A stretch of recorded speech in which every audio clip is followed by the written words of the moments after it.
All right, so we are going to analyze some data. So reading the directions here, we're going to analyze these data to answer the question, which variable is going to show the largest difference in egocentrism. So I can't edit this data, unfortunately. Oops, I said this. I meant these data. These is actually plural. I'm going to title this with my name so that when I submit it to my teacher, it's pretty clear to them who it is. Well, I guess you'd be submitting through Inkwire, so it's also clear there too. So whatever you want to call it. Booyah. All right.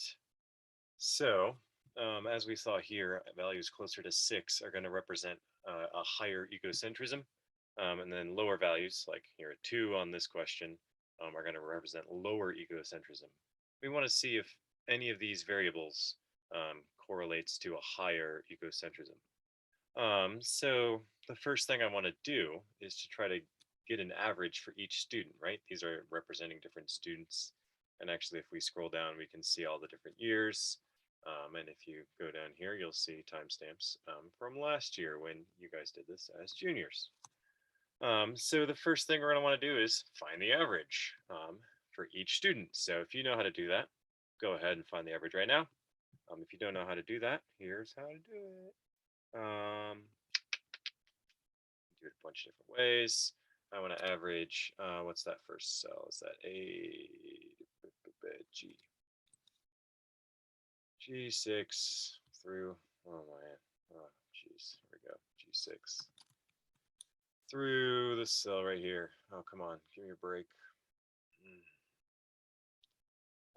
What is this one, R6, R3, whoops, I can't count. G3 through R3. Cool. All right, now you'll see this is highlighting everything across. Great. Oh, thank you. You're the best Google Sheets. Yeah, please autofill that. Awesome. There's some averages. There's a lot of decimals. Kind of ugly. Let's hit this button. Oops. Let's highlight my whole row and then hit this button. Oh, geez. Too far, too far. That's pretty nice. I like that. Yeah, right. These are just 3 repeatings. We'll leave it like that. Okay, we'll call this one student average.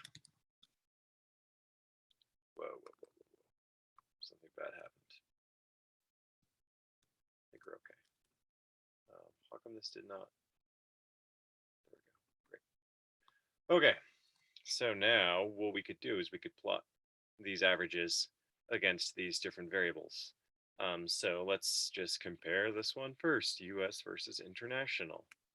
So I'm going to hit Command so I can keep this one highlighted and also click. Actually, it's kind of annoying to have to scroll all the way over here, right? Since this is my copy, I'm just going to drag it over here. Boo. Okay, great. Now let's just highlight both of these. And then I'm going to make a graph. Maybe it'll do it how I want it. Maybe it won't. Ooh, that looks ugly AF. Let's just try hitting this. Oh, did not help. Did not help. Okay, so what is it doing here? All right, well, it doesn't have an x-axis. That's kind of silly. What do we want as our x-axis? We want this one. Right, go away, US International. You want to be our x-axis. Yeah. Oh, what is it doing? Aggregate. Okay, aggregate means to basically put everything together. Boom. Great. It aggregated. Oh crap. But it's actually doing a sum. We don't want a sum, do we? What do we want here? We could do an average, right? So an average would take the average of all the US students and the average of all the international students. That's kind of nice. I like that. Let's give this a nice title so it makes sense. Average egocentrism of all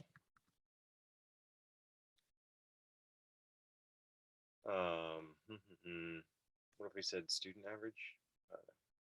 All students. Yeah, basically we took all those individual average numbers and then averaged them. So let's add another one too. Just whoops, just for fun. Here we go. Highlight, add a graph. Oof, ugly. Maybe one day. Whoa, that was nice and easy. Let's see, what else could we do here? Count. Yeah, not helpful. like average is the best, maybe. Sum is just gonna, yeah, add up all the individual values. Min, this is kind of interesting. If I were to really analyze this question, especially in depth, I might look at, what was our minimum ones? What was our maximum values? And maybe how many students actually met that. Looks like the international was a little bit higher for the max and also for the min. Cool. Average. And then median, I guess, would be like the middle. Cool. Let's just leave average. So what we could continue doing. Oh, come on, go away, graph. I don't want you. Sorry, you were nice, but not that nice. Continue making these for the other variables, right? So then I could plot boarding and day student. Let's actually do graduation year because this one's going to have a few more variables. So I'll click that and I'll hit command again. If you don't have that fancy tool, you could slide it over maybe, and then just highlight both that way. So again, you're clicking and holding as you slide over. If you let go of the click thing, it's not going to work. It can be a little tricky sometimes, right? Oh my God, let's always do it crazy. Okay, so you got to think about this, right? Our dependent variable is going to be the average, right? We think this depends on graduation year. Maybe if you graduate in a certain year, you're going to have a different ecocentric value. So we'll make that independent variable, our x-axis, graduation year, aggregate, cool. And it's doing sum again, which is why it looks freaking crazy. No one wants that. Average, a little bit better. Again, I'd want to give it a nicer title. And as I'm looking at this, like visually, right, I'm seeing like there's just a lot of like kind of wasted space here, and I can't actually really see much of a difference. So if I wanted to actually adjust the visibility of this, I gotta do this vertical axis. So let's just take a look here. Could do 4. That might be a little narrow. Maybe I'll just try like 3 to 6, just see what it looks like. How does that look? I mean, that's a little bit better, right? You can kind of see a little bit of difference here. This is kind of annoying that they're out of order, isn't it? I think the reason that they're out of order is that, yeah, over here the data is out of order.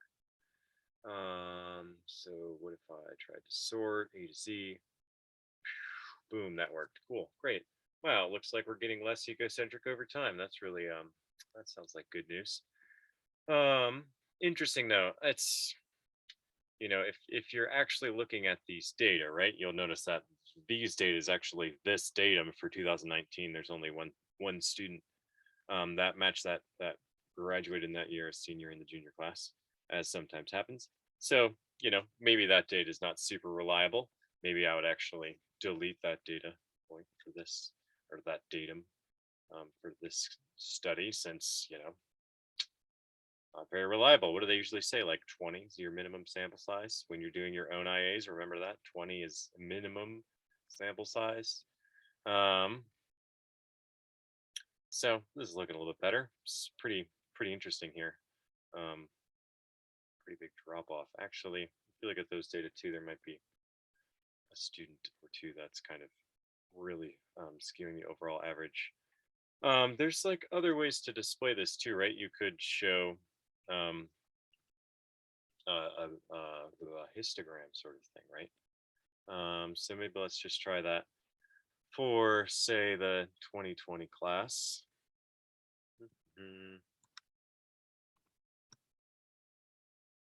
I don't actually want to do that.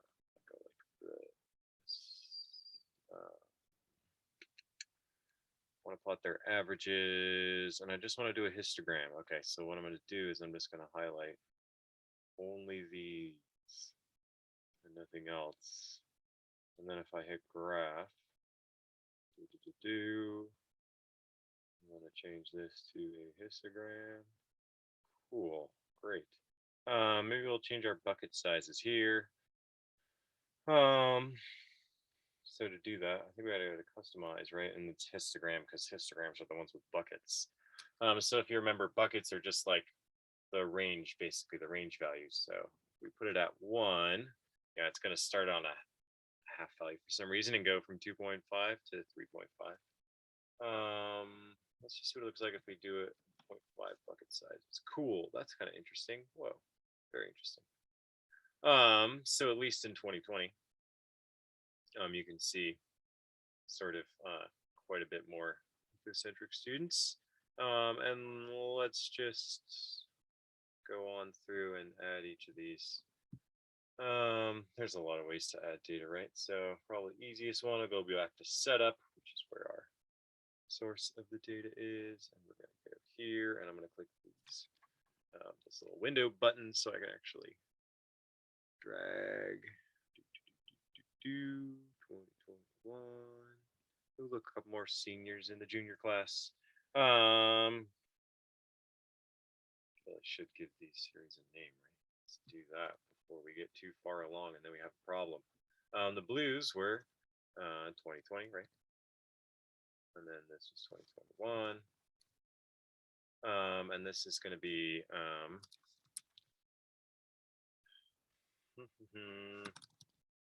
ecocentrism by graduation years are valued.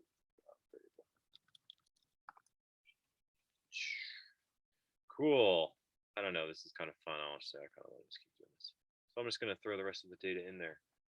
See what it looks like. I don't know. This is like, to me, this is kind of the most exciting part, right? This is like, I don't know if anybody watches Only Murders in the Building, but we just watched the finale of this season tonight, and pretty exciting stuff. Highly recommend it if you haven't seen it. Cool. Nice. So yeah, you can kind of actually see like a little bit different shape here. We got like a really upslope on that 2020 year, and then this is 2022, last year's graduating class. Next label 2020. Oops, geez Louise. All right, let's add the data from your class, and then I think I'm going to let you figure out the rest. Oh my God, why did I do that? Go back here. Who's this person way over here? They are not ecocentric, that's for sure, but that's fine. You know, you're allowed to have your own opinions. It's actually, I think, better when people have their own opinions versus trying to all have the same opinions. Like, what the hell is that? Okay, let's look at it. Oh my God, drum roll, please. Ooh, interesting. Whoa, wow. Really flat curve there. Very cool. So this is going to be 2023. Cool, awesome. I am not like, I don't feel like I guess I'm pretty good at Google Sheets, but I don't really feel like I am. Like, I would kind of like to see like a line graph versus this bar graph here. I don't actually know exactly how to do that. I don't know, just visually it seems like it might look a little nicer. So anyway, if you do know how to do that, that'd be some cool beta. I might poke around here, but I'm not going to record myself do that. Sounds boring.